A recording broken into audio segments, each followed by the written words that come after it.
Good morning, students. Today you can see the rest of the video related to chapter 2,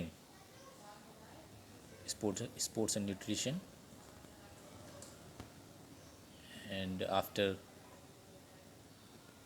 macro and micronutrients, this is a small video for you. It is related to maintaining healthy body weight, and there are few components related to that: pitfalls of dieting, food intolerance, C, allergy slash food myths. pitfalls of dieting, इसके नुकसान, pitfalls of dieting, dieting के नुकसान और गलत भ्रांतियाँ, जिसकी knowledge ना हो, dieting के बारे में पूरी तरीके से मालूम नहीं है हमको, और हम लोग क्या करते हैं कि डाइटिंग करते हैं और उसका नुकसान उठाते हैं. pitfalls of dieting.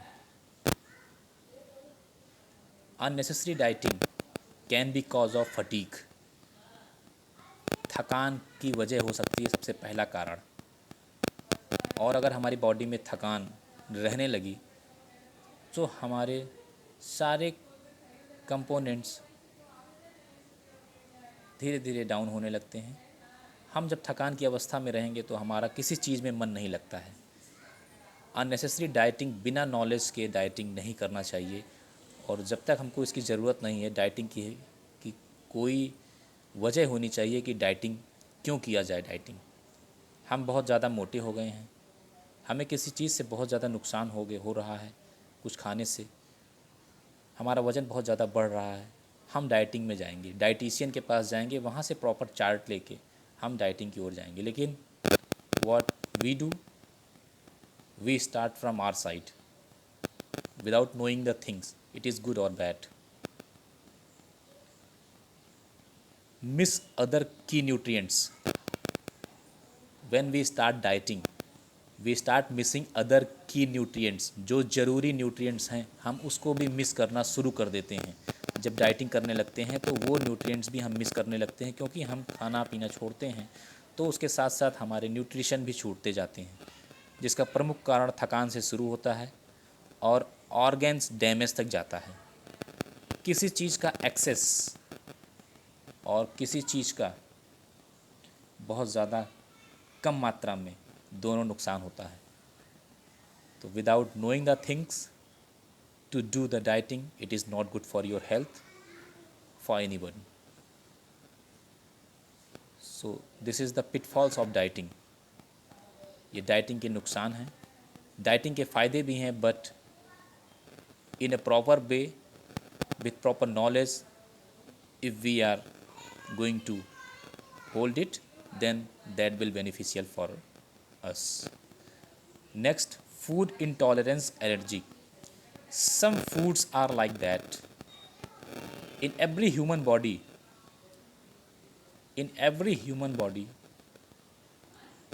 there is some allergic points are also there.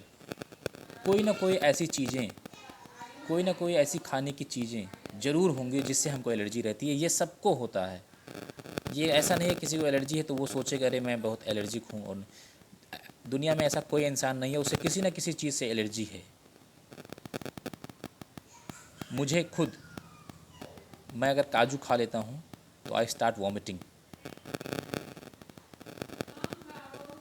एक टुकड़ा भी काजू का मैंने खा लिया तो मुझे वॉमिटिंग होती है. इसी तरह के किसी न किसी चीज़ से खाने पीने की एलर्जी सबको रहती है.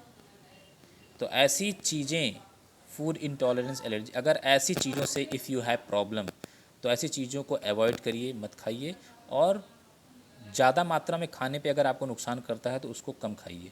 किसी चीज़ को पूरी तरह से छोड़ देना भी नहीं अच्छा है, लेकिन अगर उससे हमको बहुत एक्सेस नुकसान बहुत ज़्यादा हो रहा है तो वो चीज़ें छोड़ देनी चाहिए. कुछ एक आध चीज़ें छोड़ देने से कुछ नहीं हो जाएगा, क्योंकि वो हमको डाइजेस्ट भी नहीं होते हैं.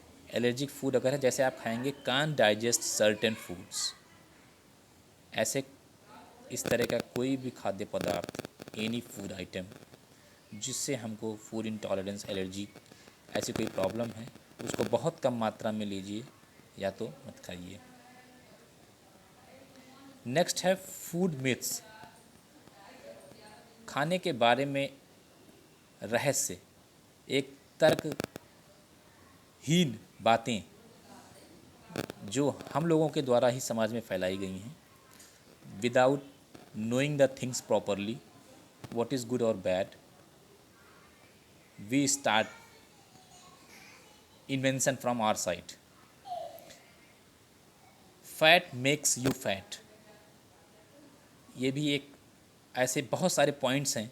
मैंने 2-3 पॉइंट के माध्यम से आपको बताने की कोशिश की है। I am trying to convey what I want to say, what my message is. Fat makes you fat. Yes, it is correct. Fat makes you fat, but fat is very necessary. If we are doing workout, we are doing work, we are running, we are playing, anything what we are doing जिसमें हमको थकान आ रही है, हम काम कर रहे हैं, वी हैव एक्सेस लोड, तो ऐसे चीज़ों में हमको फ़ैट की भी ज़रूरत है। अगर फ़ैट नहीं होगा, फ़ैट का कंजम्पशन नहीं करेंगे हम, तो हमारे पास एनर्जी, सोर्स ऑफ एनर्जी धीरे धीरे हमारी लैक होने लगेगी, हम कमज़ोर होंगे। लेकिन if we are only sitting at home and doing nothing, so it is harmful. So ये लाइन उनके लिए है जो कुछ नहीं करते और फैट ऑलरेडी मोटे हैं और उसके ऊपर भी फैट के ऊपर फैट, तो वहाँ पे प्रॉब्लम होगी। लेकिन क्या एक ऐसा खिलाड़ी या ऐसा एथलीट जो बहुत हार्ड वर्कआउट करता है, क्या वो फैट नहीं लेगा अपनी बॉडी में, नहीं उसके शरीर में कुछ फ़ैट की मात्रा जाएगी तो क्या होगा, वो कमज़ोर हो जाएगा। और एक मिथ है, आप लोग को नहीं पता होगा, 8 glasses of water in the magic number, 8 गिलास पानी को मैजिक नंबर कहा जाता है कि 8 गिलास पानी। ज़रूरी नहीं कि सब 8 गिलास पानी ही पी लें। 8 गिलास पानी के लिए आपको 8 गिलास पानी बहाने की भी ज़रूरत है कि 8 गिलास पानी का आप वर्कआउट भी कर रहे हैं, शरीर में पानी जा रहा है तो पानी निकलना भी चाहिए। कोई चीज़ whatever the things is, अगर उसका सिक्रेशन बाहर वो आ रहा है, सिक्रेट हो रहा है, तो वो कंजम्पशन उसका अच्छा है। लेकिन कोई चीज़ का कंजम्पशन हम मैक्सिमम कर रहे हैं और मिनिमम भी नहीं दे रहे हैं तो वो हमको नुकसान करेगा, वो चाहे जो भी होगा।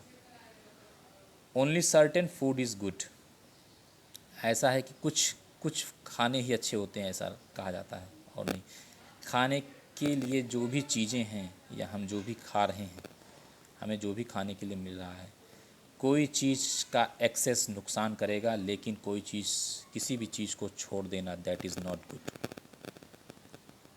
हर चीज़ खानी चाहिए लेकिन अपनी एक मात्रा होनी चाहिए, एक क्वांटिटी एक होनी चाहिए। उस क्वांटिटी से excess if we are eating that is harmful, but in the ratio if we are taking, we intake that is good for us. तो एक ये छोटा सा वीडियो आप लोगों के लिए था कि जो अलग अलग भ्रांतियाँ अलग अलग चीज़ के लिए है, डाइटिंग है, एलर्जी है, फूड इंटॉलरेंस, फूड मिथ्स, तो ऐसे चीज़ों से आप लोग बच के रहिए, परहेज़ करिए। किसी चीज़ को ज़्यादा नहीं तो कोई चीज़ कम भी नहीं, as per importance, as per your work load, what kind of work you are doing, according to that you have to eat. So thank you very much, please watch this video.